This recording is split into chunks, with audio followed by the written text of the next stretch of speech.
ہمارے ہاں بعض خطیبوں کی عادت ہے کہ وہ ڈرانے والا پہلو بہت غالب کرتے ہیں کہ ہر وقت لوگوں کو ڈراتے رہتے ہیں جس سے مایوسی پھیلتی ہے. اور بعض خطیبوں کی عادت یہ ہوتی ہے کہ وہ اللہ کی رحمت کو ایسا بنا کے پیش کرتے ہیں کہ بس سب کی بخشش ہو ہی جائے گی, اور رمضان میں تو ویسے ہی بخشا جائیں گے. جمعے کو مر گئے تو بخش گئے, رمضان میں مر گئے تو پھر تو بخشش پہ مہر لگ گئی. اور اگر رمضان میں 27ویں رات کو مر گئے تو بے شک چرس پی کے مرے ہوں پھر بھی کہاں جائیں گے؟ جنت میں جائیں گے. گانا گا کے مرے ہوں یا چرس پی کے مرے ہوں یا کسی کی جیب کاٹتے ہوئے مر گئے, جانا سیدھا کہاں ہے؟ جنت میں. یہ بھی غلط ہے. اس میں جو اعتدال کی بات ہے وہ وہی بات ہے جو اللہ نے بتائی ہے. قل لعبادی, اے نبی میرے بندوں سے کہہ دیجئے, انی انا الغفور الرحیم, کہ میں غفور بھی ہوں اور رحیم بھی. وَأَنَّ عَذَابِي, لیکن یہ بھی بتا دیں کہ میرا جو عذاب ہے هُوَ الْعَذَابُ الْأَلِيمُ, وہ دردناک عذاب ہے. اس میں اللہ نے ہمیں بتا دیا کہ اللہ کے بارے میں تمہارا کیا کانسیپٹ ہونا چاہیے, یہ اللہ نے خود بتا دیا.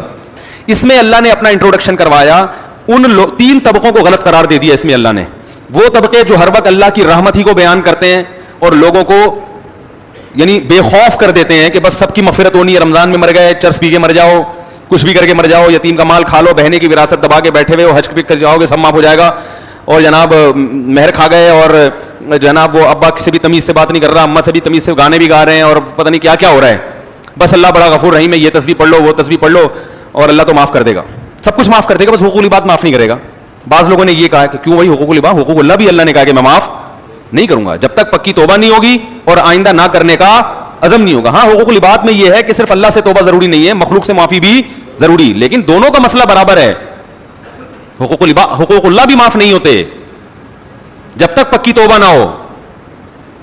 تو ان لوگوں پر بھی رد ہے جو ہر وقت اللہ کی رحمت کو ہائی لائٹ کرتے رہتے ہیں اور ایسا اللہ کو بنا کے پیش کر دیتے ہیں کہ لوگ کہتے ہیں یار ڈرامے بھی دیکھو, فلمیں بھی دیکھو, خواتین پردہ بھی نہ کریں, مرد نظر کی حفاظت بھی نہ کرے, اور میرے بھائی سعودی بینک میں جاب بھی کرتے رہو, سود بھی کھاتے رہو, انشورنس بھی کروا کے رکھو کہ ابا مر گئے تو اتنے پیسے ملیں گے, صحیح ہے نا, نہیں مرے تو نہیں ملیں گے, اور وراثت بھی تقسیم نہیں کرو, حج واجب ہے آپ کے اوپر, فرض ہو چکا ہے, آپ بڑھاپے کے لیے اس کو ٹال رہے ہیں. آج حج کب ہوتا ہے؟ سارے کاموں سے فارغ ہو کر اب کرنے دھرنے کے لیے کوئی کام بچا ہی نہیں ہے, پیسے پڑے ہوئے ہیں, تو چلو اب حج کر کے آ جاؤ. ہمارے حضرت فرما رہے تھے ایک دفعہ بیان میں کہ لوگ رمضان میں یہ تو بتاتے ہیں کہ بخشش ہوگی, روزہ رکھا, تراویح رکھی, بخشش پکی بخشش ہے, 30واں عشرہ جہنم سے خلاصی, 27ویں رات میں تو جنت ہی جنت کا. یہ بھی تو حدیث میں آتا ہے کہ جو روزہ رکھ کے بھی جھوٹ نہ چھوڑے اس کو بھوک اور پیاس کے علاوہ کچھ بھی حاصل, اور جو تہجد پڑھ کے بھی برائی نہ چھوڑے اس کو رات کو جاگنے کے علاوہ کچھ بھی حاصل. یہ بھی تو حدیثیں ہیں. تو ایک طرف اللہ کی رحمت میں اتنا غلو کرایا جاتا ہے کہ لوگ گناہوں پہ جری ہونے لگتے ہیں, یار سب حلال ہے, سب کرتے رہو, بس یہ کر لیں گے, یوں کر لیں گے, یہ ایک مسجد کے ڈبے میں چندہ ڈال دیں گے 5 روپے, اور وائپر والے کو 5 روپے پکڑا دیں گے, شیشہ بھی صاف ہو جائے گا اور صدقہ بھی ہو جائے گا, عیدی سینٹر میں ایک بکرا دے دیں گے. اور یہ بھی جب دیتے ہیں جب اپنا کوئی مریض بیمار ہوتا ہے. اور دوسری طرف غلو کیا ہے, بعض حضرات اتنا ڈراتے ہیں کہ 4 آدمیوں کے علاوہ کوئی جنت میں, کچھ 4 مشہور شخصیات سب جانتے ہی ہیں, ان میں 2 پاکستان میں ہیں, ایک سعودی عرب میں ہے, اور ایک مجھے بھی ذہن میں نہیں آ رہی, لیکن وہی جنت میں جائیں گے. انہوں نے ایسا دین کو بنا کے پیش کیا ہے کہ یہ سارے مولوی جہنمی ہیں بھائی, یہ سارے فرقہ پرست, اور ان مولویوں کے پیچھے چلنے والے بھی سارے جہنمی, اور جناب جو اچھے اعمال ہیں وہ بھی قبول. تو اس لیے بعض لوگ جہنم کا ایسا بنا کے پیش کرتے ہیں, لگتا ہے کہ جنت میں جانے والے 4-5 آدمیوں کے علاوہ کوئی جنت میں نہیں جائے گا, اور ایسا اللہ کے عذاب سے ایسا ڈراتے ہیں, یعنی جہاں شریعت نے گنجائشیں رکھی ہیں اس کو بھی اتنا سخت بنا. ایک صاحب جماعت کی اہمیت پہ بیان کر رہے تھے کہ جماعت کی نماز اتنی ضروری ہے, اگر نہیں پڑھی جماعت سے تو یہ ہو جائے گا, اور اگر تم, بس کیا بتاؤں میں نے کہا یار انہوں نے, جماعت کی بڑی اہمیت ہے اسلام میں, لیکن حضرات فقہا نے قرآن و سنت ہی کی روشنی میں کچھ آزار بیان کیے کہ بھئی یہ عذر ہے تو جماعت سے نماز چھوڑ سکتے. میں نے کہا یہ اتنا سخت بنا کے انہوں نے پیش کر دیا کہ اب جماعت سے نماز پڑھنا لوگوں کے لیے آسان نہیں بلکہ مشکل. لوگ کہیں گے یار یہ تو ہمارے بس میں ہے ہی نہیں.